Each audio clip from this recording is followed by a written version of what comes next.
Sabe quando você tá na internet, de bobeirinha, mas encontra aquele meme que te tira a paz porque você não consegue entender nada? Então, hoje eu tô aqui pra te ajudar a entender esse meme aí.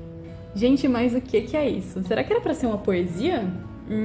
Bom, já te adianto que não é sobre poesias e que esse meme é só pros fortes que entendem de escala de temperatura e como elas foram definidas.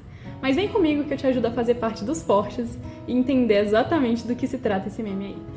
Bom, vamos começar do começo então e vamos discutir um pouquinho, afinal, o que é temperatura? Temperatura é uma grandeza física que está associada às sensações que a gente tem do que é quente e do que é frio. Ou seja, se a gente consegue perceber que um objeto está mais quente que outro, então a gente consegue perceber uma diferença física entre um objeto mais quente e um objeto mais frio. Só que convenhamos, isso não ajuda em nada a gente entender aquele meme, né?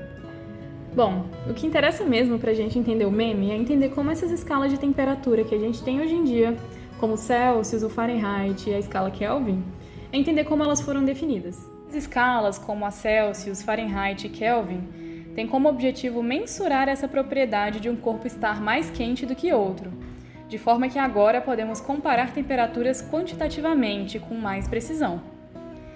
Podemos estabelecer escalas térmicas a partir de propriedades da matéria que são afetadas com a variação da temperatura, por exemplo, o comprimento de uma barra metálica e a cor de um objeto incandescente. Você já se perguntou como possuímos vários objetos de vidro com formas e até mesmo desenhos diferentes, se o vidro é um material duro? Pois bem, a altas temperaturas esse material, o vidro, assume propriedades diferentes daquelas que observamos na temperatura ambiente. E vídeos como esse aqui deixam bem claro o que estamos falando. Não, isso não é gelatina.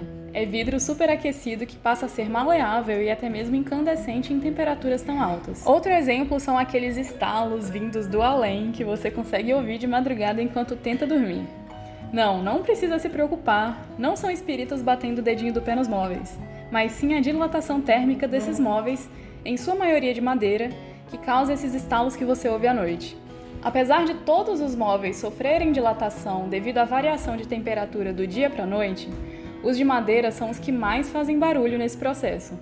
Inclusive, não é só à noite que eles estalam. De dia o fenômeno também ocorre devido ao aumento de temperatura, mas como o dia costuma ser mais barulhento, é bem mais difícil de notar. A partir de propriedades da matéria como essas, podemos definir escalas de temperatura. A escala Celsius foi definida usando como referência a água. Para a temperatura de congelamento da água, foi associado o valor de 0 graus Celsius.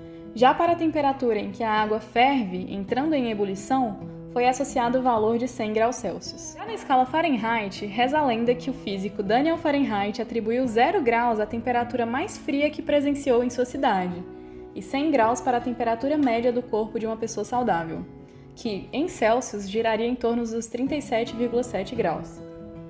Porém, existem divergências quanto ao estabelecimento das referências do físico para sua escala, mas essa é uma das versões existentes.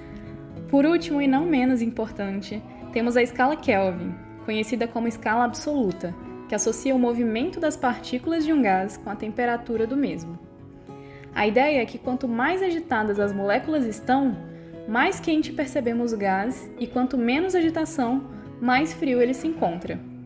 Essa agitação pode ser medida pela variação da pressão gerada nas paredes de um recipiente que cerca o sistema, composto por moléculas que se aquecem ou resfriam com o passar do tempo. Dessa forma, foi atribuída a temperatura zero à ausência de movimento das moléculas de um gás, e a temperatura Kelvin subiria proporcionalmente ao aumento da agitação dessas partículas. Para completar sua definição, o ponto triplo da água foi um estado específico escolhido para servir como referência para a definição de quaisquer outros valores de temperatura na escala Kelvin, sendo que a temperatura nesse ponto foi definida pelo valor de 273,16 Kelvin, correspondente a 0,01 graus Celsius. Assim, usando a relação de proporcionalidade entre pressão e temperatura, podemos encontrar um valor de temperatura qualquer em Kelvin para um gás cuja pressão é conhecida, bastando apenas multiplicar essa pressão pela temperatura do ponto triplo da água, dividida pela pressão da água nesse mesmo estado. Vale ressaltar, porém, que por causa de efeitos quânticos, não é correto dizer que todo movimento molecular cessa no zero absoluto.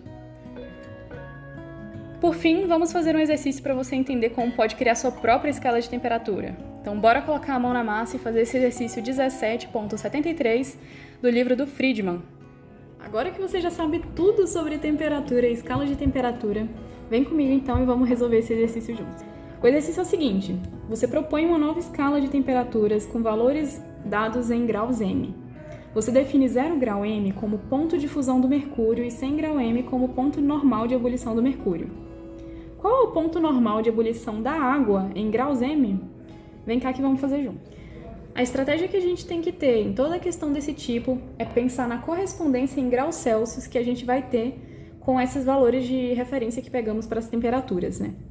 Então, o ponto de fusão do mercúrio em graus Celsius é de menos 39, como eu anotei aqui, e o ponto de ebulição do mercúrio em graus Celsius é de 357.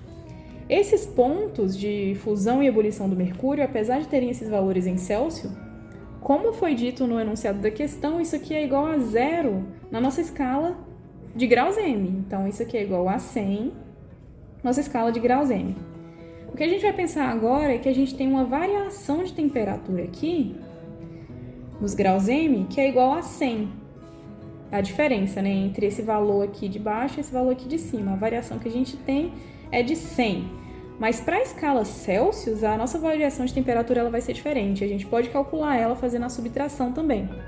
Então, a variação de temperatura na escala Celsius vai ser de 357 menos o menos 39. Não pode esquecer desse menos aqui, tá bom?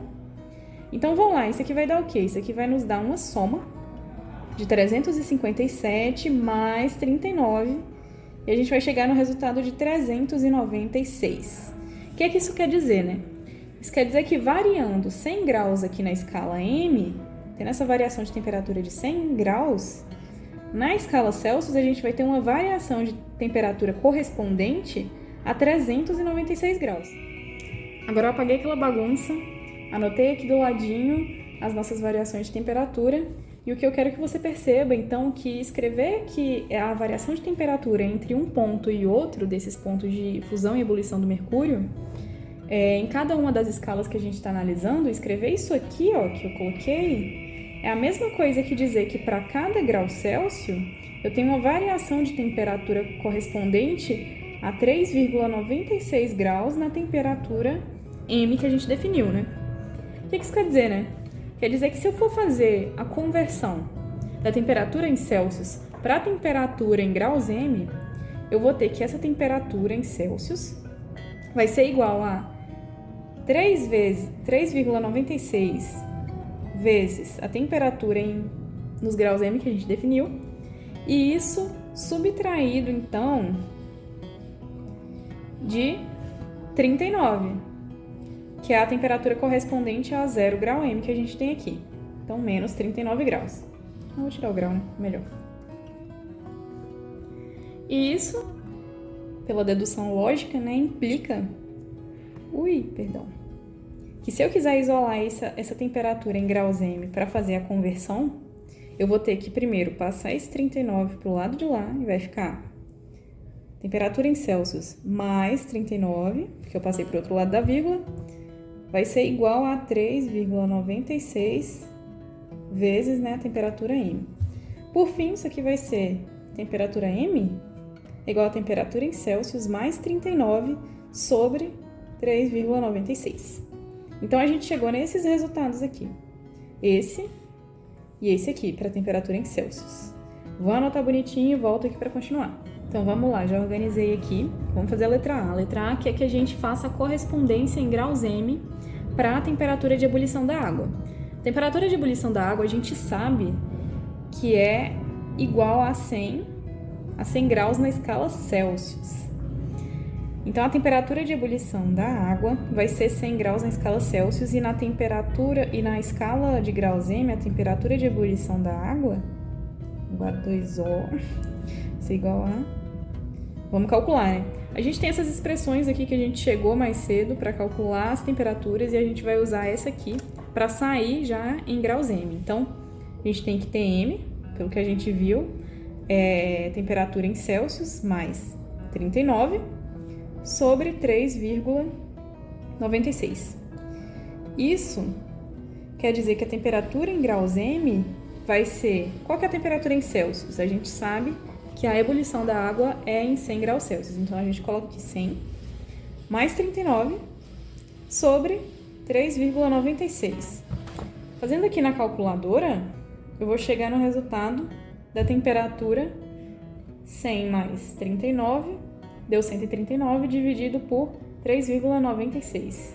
Isso aqui deu aproximadamente 35,1 grau M. E essa é a nossa resposta da letra A. Agora a letra B está perguntando pra gente qual correspondente a gente tem em graus Celsius para uma variação de temperatura igual a 10 grau M. Ficou muito simples agora resolver essa questão, uma vez que a gente já percebeu, né, que uma variação de 3,96 graus Celsius corresponde a uma variação de 1 grau M. Então, se a gente tem uma variação de 10 grau M, por uma regra de 3 simples, a gente acha a variação em graus Celsius. Então, 10 vezes 3,96 vai ser igual ao nosso x que a gente quer encontrar aqui. Isso aqui é muito simples, só mover a vírgula, né?